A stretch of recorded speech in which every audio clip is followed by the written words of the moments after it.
Kkooti enkulu ewulira emisango gy'abakalintalo etaddewo oluwanga Oktoba 17 okutandika okuwulira emisango egivunaanibwa abasiraamu 14 abagambibwa okwenyigira mu bikolwa eby'okutemula abakulembeze b'obusiraamu mu ggwanga. Omulamuzi Duncan Gaswaga abadde yeetegereza obuwaayiro mu musango guno ategezezza nga bano bwe bagenda okuvunaanibwa emisango omuli ogw'obutujju, obutemu wamu n'okugezaako okutta.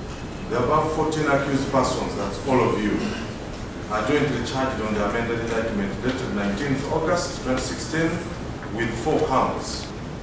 Terrorism, contrary to Section 7, Subsection 1, Section 2, Sub B of the Anti-Terrorism Act. Particulars are that all the 14 accused persons and others still at large between December 2013 and June 2015 in Kampala and Wakiso districts with intent to intimidate the public or a section of the public and for a political, religious, social or economic aim indiscriminately and without due regard to the safety of others or property, directly involved themselves or were accomplices.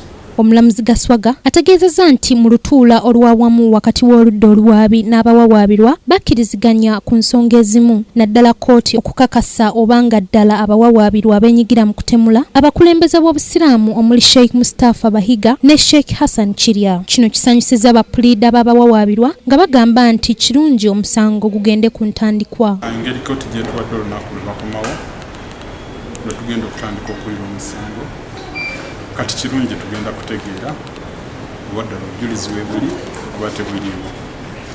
So kati ffenna tulindiridde. Abavunaanibwa basooka kuba 32 wabula Ssaabawaabi wa gavumenti abamu n'abaggyako emisango nga kati baasigala 14 okuli akulira abatabuliiki Sheikh Muhammad Yunus Kamoga, Sheikh Siraj Kawooya, Sekayanja Abdusalam amanyiddwa nnyo nga Kasim Mulumba, Sematimba Abdul Hamid Mubiru, Jingo Rashid, Sekitto Twaha, Kakande Yusuf, Sheikh Murta Mudde Kenya ne Hakim Kinene. Ku lwa Kingdom TV, Madrid Nabukera ne Kak Ronald amalindirire.